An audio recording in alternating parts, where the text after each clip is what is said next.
This series was funded by great viewers just like you over on Patreon. Check out the description or end of the video to hear how you can take part in making the show even more amazing.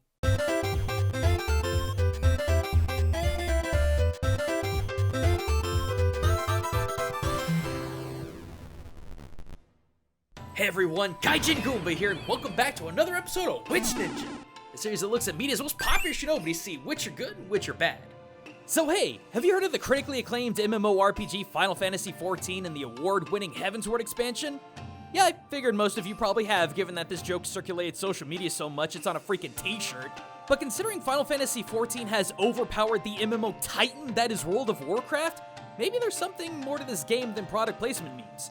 And maybe it's finally time I drop a long-requested Witch Ninja on the very class that got me into this game in the first place almost 5 years ago.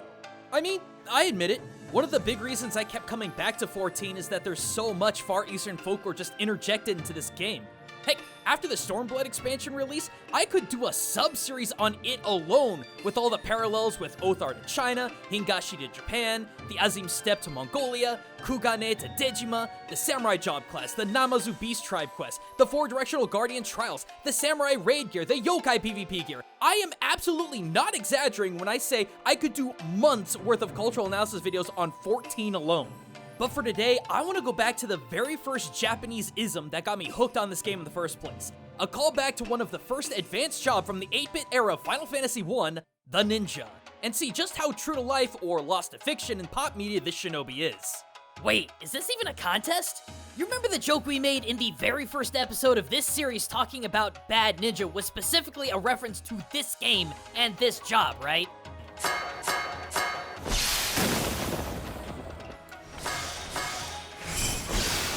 In the 4 or 5 years we've done this video series, we've always explained that combat was the last thing that ninja wanted to end up in, whereas the ninja job in Final Fantasy XIV is nothing but combat. Narrow-minded thinking, my friend. Yes, I am well aware that the ninja job is a DPS class in game. After all, what else could the ninja do in an MMO? Tank? Heal? Not with simple chain Kusari Katabira and not with a single Indo of medicine. No, the analytical journey that I want to go on today is to have a good hard look at all the different abilities used in the ninja job. Not to see how accurate 14's ninja is to historical ninja, because let's be real here, they aren't by any stretch of the imagination, but rather to dig through all of the ninja abilities and figure out where their names and mechanics came from. Because let me tell you, there's a lot of esoteric ninja references in this game that I haven't seen anywhere else before. Like, take the most unique ability of the ninja class in 14. I assume you mean the elemental jutsus, where the manual button press combination of either Ten, Chi, or Jin produces various effects. Activating any one of the three once produces the Fuma Shuriken, which does damage to a single target. Chi and Ten together create the Katon, or an area effect fireball. Ten and Chi create Naiton, which drops a lightning bolt on a single target. Ten and Jin creates Hyoton, which does ice damage and binds a single target. Jin, Chi, and Ten creates the Futon, which reduces ability cooldowns.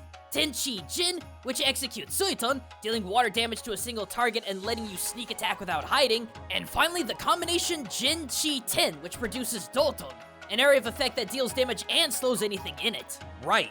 See, in-game, with the exception of Futon, all of these abilities are combat-oriented damage and debuff abilities, with each one producing specific elemental damage. I mean, each element is in its name.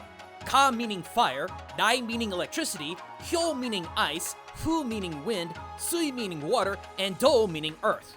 Now, while it was never possible for ninja to produce massive offensive elemental abilities, looking at you Naruto, that didn't mean ninja never used them. In fact, ninja had extensively robust systems of using these elements to their advantage, not in attack, but in escape. This was a system known as the Goton Sanjipo, meaning 5 escapes, 30 methods, which were then structured under 3 categories. Tenton Jipo, or 10 heavenly escapes, where the ninja would use weather phenomena like clouds, the sun, and storms to escape. Shiton Jipo, or 10 earthly escapes, where the ninja manipulated the Taoist 5 elements of fire, earth, water, metal, and wood to get away. And finally, Jinton Jipo, or 10 human escapes, where the ninja would capitalize on social norms to get away and not draw attention. Things like dressing up as a sick old person, or blending into a group of manual laborers. So real quick, let me ask the ninja mains watching this. You starting to see a connection here? Tenton Jipo, Chiton Jipo, Jinto Jipo, Just as all the jutsus you execute in game are generated from the three functions of Ten, Chi, and Jin, so too were all the different jutsus ninja executed in real life categorized under the exact same three principles of Ten, Chi, and Jin. Though I do think it's pretty ironic that the word ton is being used to describe an attack in 14 rather than an escape. Dai ton, sui ton, ka ton. These literally mean lightning escape, water escape, and fire escape respectively. Oh, the irony doesn't stop there. Because not only do the jutsus in 14 come from the same base concept of historical shinobi, but the individual jutsus themselves that you do in-game have literal one-to-one counterparts. The Fuma Shuriken? Well, it's based on a Chiton Jippo called Kinton, or Metal Escape. Something like a ninja using a shuriken to distract an enemy with projectile pain while they got away. Katon? Another Chiton Jippo that's little more than using something like an explosive or an arson fire to get the enemy's attention while the ninja escaped. Naiton? It's a 10-tone Jippo, where the shinobi would capitalize on the jump scare of thunder and flashes of lightning to distract their enemies while they moved. Doton? Another elemental Chiton Jippo that honestly is little more than pocket sand. Futon? A 10-tone Jippo that had a ninja take advantage of harsh winds that kicked up debris, allowing the ninja to run away. And Suiton? Well, I think a lot of you have seen this trope of a jutsu plenty of times before to know exactly how it functions. With so many of these elemental jutsus being associated with the Taoist 5 elements, you'd think that the concept of the 5 were pretty critical to a shinobi's philosophy, huh? Well, for those of you who saw our Witch Ninja on Cyber Shadow, you know that to be absolutely the case. As told in the Bansenshukai, Ninja believed heavily in the idea that all things, including themselves, were made up of the 5 Taoist elements, and that understanding and manipulating them was not only critical for what they did, but the concept made them fearless in the face of death because they knew that their bodies and being would always return to the 5. So that would explain the Hake Mujinsatsu ability in 14, literally meaning 8 Bagua Bladeless Kill. A simple AoE ability that takes the shape of its namesake, the Bagua. Simply put, this is a Taoist chart that represents all principles of reality, featuring concepts of yin and yang, heaven, earth, and mankind, and of course, the 5 elements. So while it's debatable how important the symbol of the Bagua, or Hake as they call it in Japan, was to shinobi, the concepts that it represents, the 5 elements and the 3 concepts of Ten, Chi, and Jin, are all critical aspects of life to ninja. Well, keep in mind that Taoism wasn't the only philosophy that was critical to ninja. As we talked about before, esoteric Buddhism, particularly Mikyo Buddhism, was one of the main foundations for shinobi, introducing things to ninja like mudra hand signs, gestures believed to link the body and mind together, giving greater control over the two. Not so much for casting attack jutsus like in-game. But there's another reference to Buddhism with the ninja job, and I bet some of you ninja mains didn't even realize it. The Ninki ability Bhava Chakra. While in-game this ability is little more than a single target Ninki dump, the actual Bhava Chakra, translated as wheel or cycle of life, is basically a chart that explains every core concept of Buddhism. The pig, rooster, and snake in the dead center representing the 3 poisons of ignorance, attachment, and aversion, the next layer representing the nature of karma, then the 6 realms of existence, the 12 links of dependent origination, and finally there's the god of death, Yama, who keeps the cycle going. Though in many instances, there are also symbols of the moon and or a Buddha, which represents the escape from the cycle. And while at first glance it's really hard to see, if you look really close, you can actually see a bunch of different layers within the circular particle effect. Maybe not one-to-one for sure, but still really similar. True. What else is there? Well, there's a handful of ninja abilities in 14 that I think the majority of our viewers have seen before. The Hellfrog Medium, for example, that has the player briefly summon and ride a demonic toad that spews fire, is a painfully obvious reference to the folklore ninja hero Jiraiya, who possessed the exact same identical ability. And then there's the level 80 ability, Bunshin, which, come on, this is such an overused trope with pop culture ninja that's become a joke on this show. The Bunshin no Jutsu, or Avatar technique. The splitting and multiplying of the ninja into multiple forms that was actually executed by either different ninja wearing the same clothing or dressing up literal strawmen in their same garb to trick enemies. But there's 2 other abilities that, while it's hard to historically link them to ninja, it's easy enough to tie them to circumstantial evidence.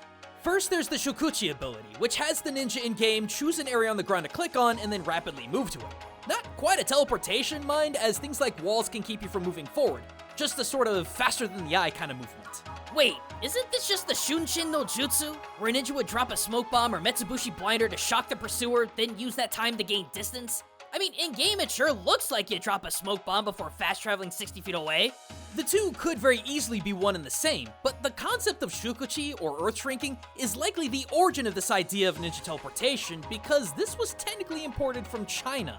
Huh, just like ninja military tactics. Oh yeah. On the grandest of scales, the Shukuchi ability was first spoken of in the Xinjiang Zhuan and executed by a Taoist magician named Fei Changfang. Yeah, even more Taoism bleeding in a ninja.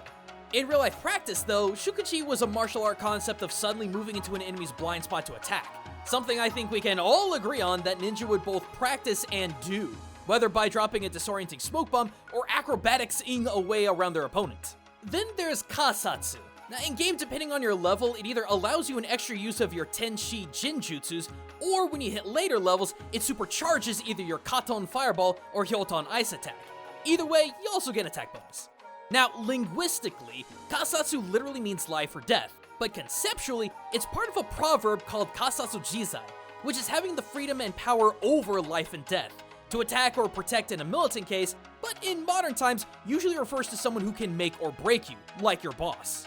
For the ninja, I don't doubt for a moment this idea of deciding on killing or not killing was dealt with on a daily basis. However, where I think this ability in-game really gets its true connection is actually in the job quest you undertake in order to get the Kasatsu ability.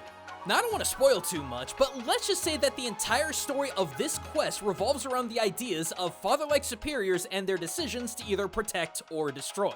Honestly, this one's a bit of a tough one, but I think there could be some connection here. Now, I know a lot of you may have really wanted me to do more shinobi culture and history analysis based on the numerous job quests, but I really didn't want to spoil that story. Instead, I encourage all of you to pick up the game and see the ninja story for yourself. I mean, like the meme says, it's freaking free, so you might as well. But this was fun, and depending on what y'all would like to see, I might just go back and have a look at all the Japanese isms Final Fantasy XIV has to offer.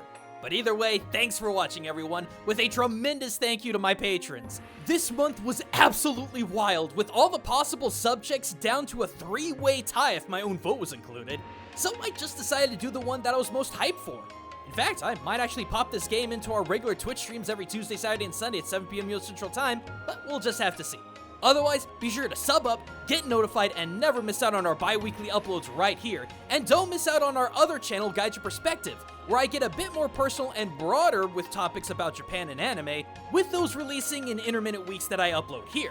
There's a new video every week between the two, so be sure never to miss out. And until next time, everyone, this is Gaijin Goombah, signing out.